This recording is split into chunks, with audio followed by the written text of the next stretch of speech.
Alright dudes, here we go. Start of the 12-week program. This video is going to contain weeks 1 through 3, which is going to be a 4-day split. Chest and triceps, back and biceps, legs and calves, and shoulders and traps. So that's what you're going to see throughout the duration of this video. The rest times are going to be within 30 to 90 seconds. This is all going to depend on what exercise we're actually doing at the time. If we're doing a big compound movement, like squats or bent over rows or deadlift or whatnot, we're usually going to take a little bit longer time to rest, usually around the 90-second, just so that way the next set we can really hit it hard just as much as we did the first. Some of the isolation exercises, either it be flies or curls or extensions, anything like that, usually take a little bit shorter rest time. One, the lift doesn't take quite as long, and two, since you're not involving a whole lot of muscle, it doesn't really need a lot of recovery time, so we just try to keep the heart rate up by lowering the rest times on more of the isolation exercises. So typically isolation exercises 30 to 60 seconds, and then for the big compound exercises, in extreme examples, 60 to 90 if we're really feeling winded, but typically we like to keep it about 30 to 60 in most examples. Like Brandon said, really we do it where the guy's resting just as the other guy's doing the exercise, and then you just keep switching out. Usually it takes about 30 to 60 seconds. Having said that, we are ready to get started, so let's do it.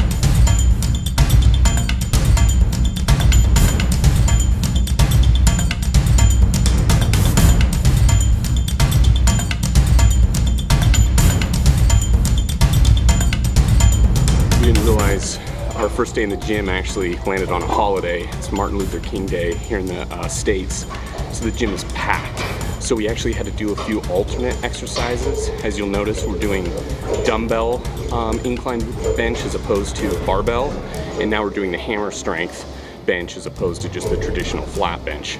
Still the same exercises, but we're just switching it up a little bit. We had to because the gym is so packed.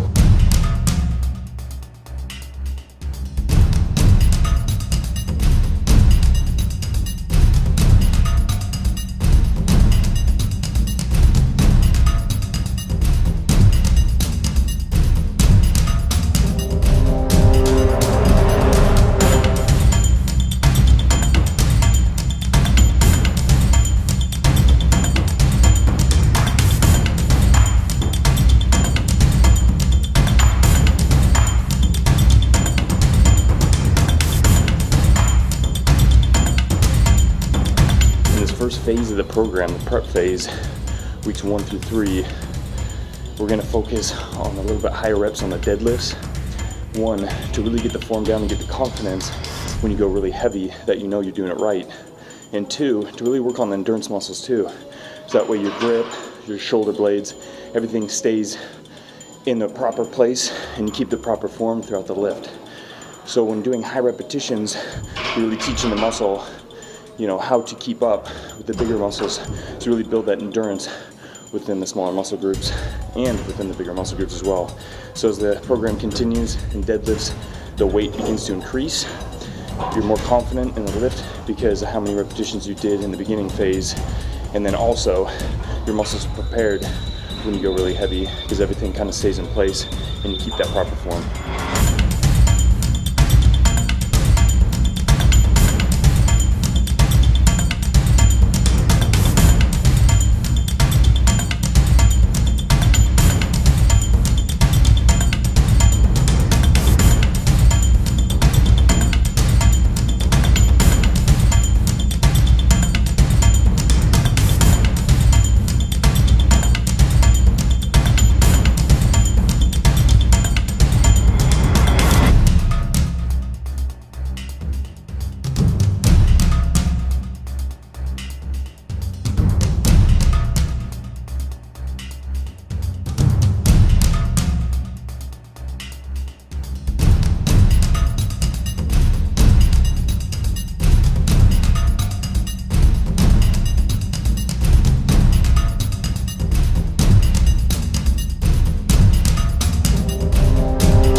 I should be sent to the forge for getting out of shape. Well, walking lunges may not be the same as going to a hell forge, but sometimes it feels like it.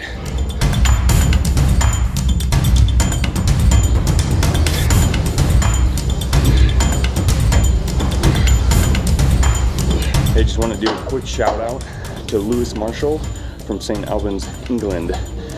Just want to say hi and just stay motivated, because soon enough you're going to be buff. Have a good workout, and hopefully you're following that 12-week plan along with us.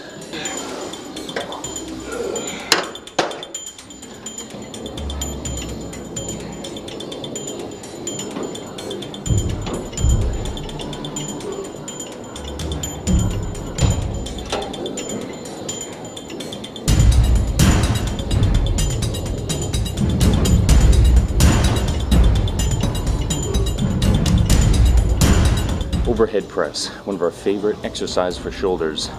A major compound movement, hitting all three heads of the deltoids, and this is gonna really kill those shoulders. One thing about this is you always gotta remember is lock those knees out. That way you're getting no bounce in them. And also you wanna get a nice lockout at the top too, squeezing the traps.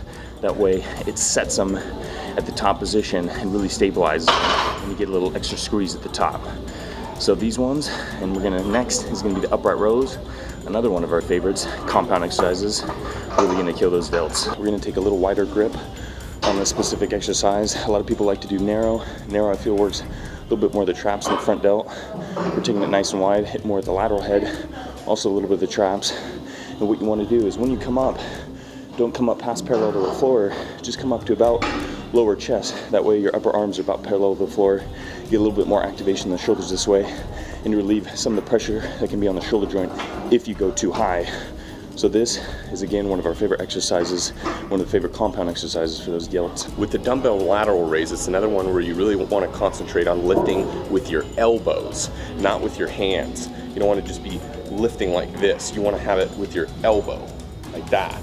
And you really don't want your hand to raise above your elbow either, like this. You don't want to do that. It's all about the elbows.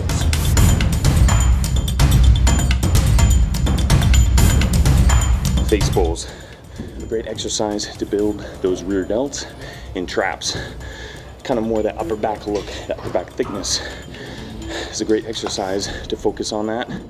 And the different hand grips can either be thumbs facing back, holding the handle, or you rotate your thumbs forward, holding the rope. You don't have to use the rope either. You can use a straight bar as well.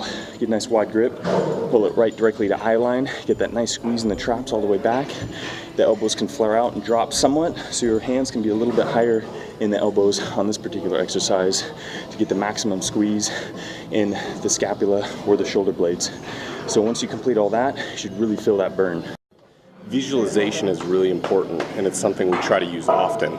For instance, on the barbell shrugs, what we like to visualize is that you're actually touching your ears with your shoulders. So as you're bringing it up, just bring it up as high as you can, and just picture that that's just going right up past your head. I mean, you're trying to bring it as high as you can. Just bring it up and then bring it back down. Straight up, straight down. No rotation, no anything. But just as you bring it up, try to bring it up as high as you can, like you're just touching that midway ear point. All right, dudes and girls, we are done with the first week of the prep phase. We got 2 more weeks of this, and then we're moving on. And we are feeling pretty good about this prep phase right now, because if we would have just jumped right in, we would have been over our heads, because this kind of kicked our ass, to tell you the truth. But we're getting in the routine, so that's good, and we hope you are too. And that's what it's all about. It's about getting in the routine. We have 2 more weeks of this. First week's done. Body's feeling sore, but feeling really good, feeling pumped. The muscles are already looking a little bit more dense, more hard, since exactly what we want. You know, with the proper nutrition, the good sleep, it just goes to show you how the body adapts to certain, exercises and certain loads you put on it for your benefit. So as it progresses, it's just going to get better and better, but it's also going to get harder too. So really work up to this. Even if you have to say an extra week on this phase, definitely do that just to prepare your body, because it is going to get more difficult 5 days a week, 6 days a week, so on. So as long as you stick with it, you'll be good in your body, and you'll start seeing that transformation and seeing those changes. And that's exactly what we want to do, is see them in the progress pictures. And with the progress pictures, if you haven't done it, do it. You really want to see that change from week 1 to week 12. There's going to be a huge change, and you want to use that as motivation. So if maybe you're hitting kind of a plateau around week 6, week 8, you can look back on that first week and go, wow, I've made some huge changes. Another thing, we've been reading the comments, we've seen some of the questions as far as, you know, what do I do if I don't want to put a lot of weight on? I'm not really used to some of these exercises. Hey, that's totally cool. Just work on that form, especially during these first 3 weeks.